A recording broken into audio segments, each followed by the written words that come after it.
I hope you're doing well this morning. So, this morning's topic that I want to chat to you guys about is setting boundaries like a boss. So, let me know if you guys are watching this live. Say hello so I can say hi back to you.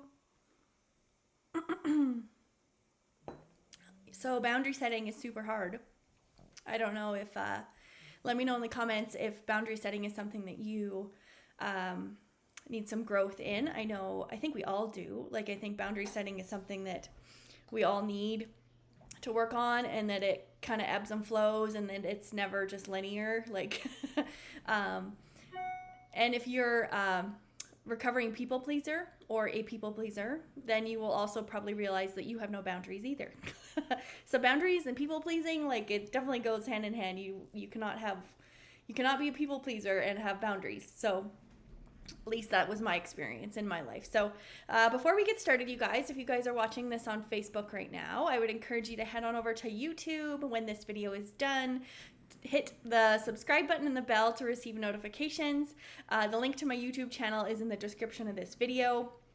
On that channel, you will find yoga videos, meditation, self-love topics.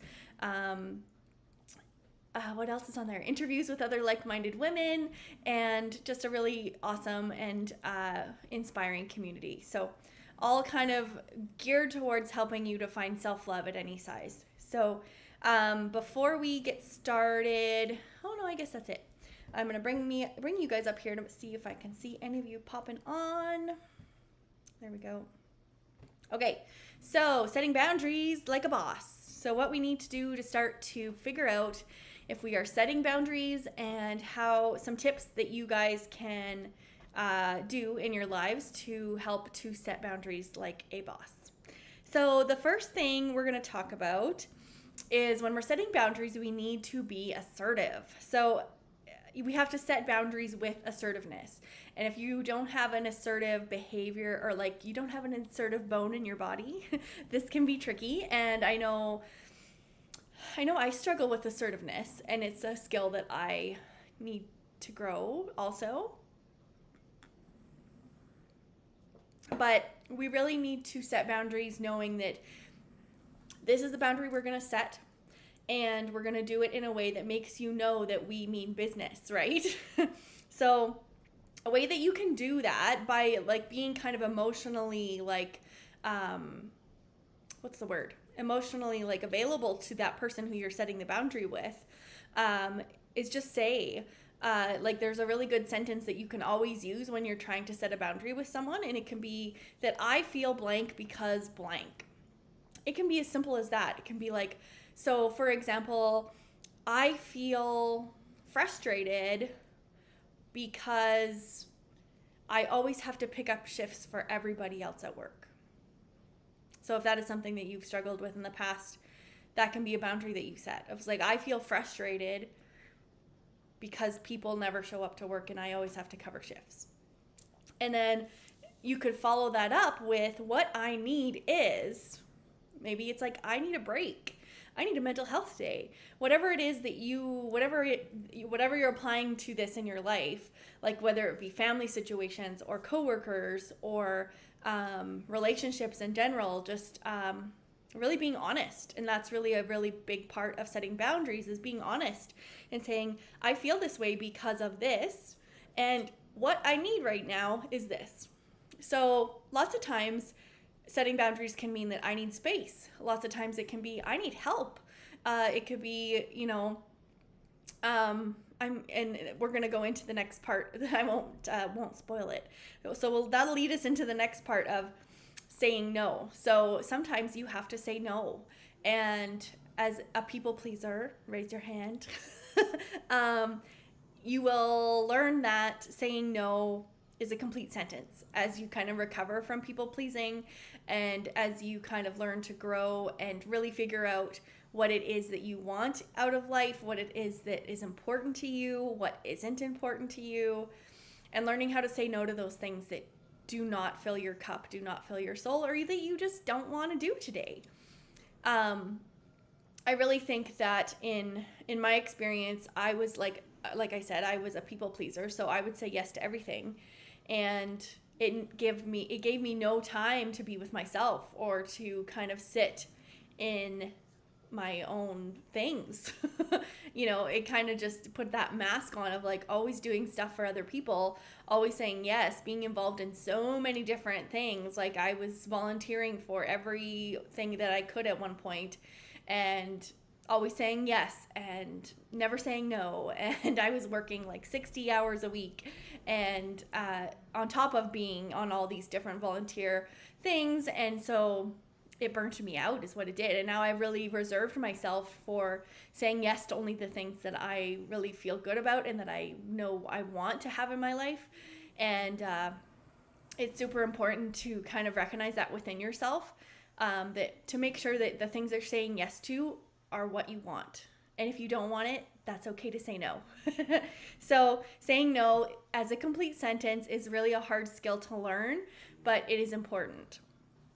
And just practice it. Like if you have little things that happen, just say no, and then just see how it feels when you just say no without, because often we want to provide like an explanation or a reason of why we're saying no, just to make that person kind of feel better. And so here's the trigger, you guys, is that we're saying it to make them feel better. We know in our hearts we want to say no, but we feel like we need to give them a reason so that they don't feel bad about us saying no. And that's the crazy part, right? So just learning and practicing that saying no is a complete sentence, and it can be that, and that's all it has to be. So that's your second little tidbit of setting boundaries like a boss. And then our third thing is to safeguard your space. And so this is kind of is talking about like your tech devices or your home or whatever it is, on just making sure that you feel safe within the things that you are, whether it be a journal you're writing in, making sure that you tuck it away somewhere. If you don't want anyone to read it, that's kind of your thing. You can put it somewhere where no one knows it is, and that's where it's safe. Lots of people set passwords on their phone or have to have face recognition. Those are all kind of setting boundaries, right? Like those are all things that you're doing so that your device is just for you, or your, whatever it is we're talking about, it's just for you. And that's setting a boundary, right? And then the other thing that's important to do, which I think we could all be better at as well, is setting boundaries within yourself too, right? Like setting boundaries of like, let's say that you have a deadline of, okay, by 9:00, I'm not going to answer texts or emails. That's going to wait till morning. So giving yourself also that break from these things that we're always on, and giving yourself that time to be with yourself, or, away from those always answering things, right? So really setting boundaries with yourself on knowing that what is healthy for you. So, okay, we don't answer texts and emails after 9:00, or we aren't on our devices after 9:00. Which that one's, I know I need to get better at that. I don't know about you guys, but so it's really just learning to set boundaries within, like, even I know my more recent struggle, I think, is probably being able to set a boundary on when my workday stops. Because being my own boss and running my own business, it's really because I do love it so much and I'm very passionate about it. I always want to be working on something to do with it, right? And so I really learned that I need to be respectful of my own time and set my own boundaries around, workday ends at, 5:00 or 4:00 or whatever it is when the kids get off school.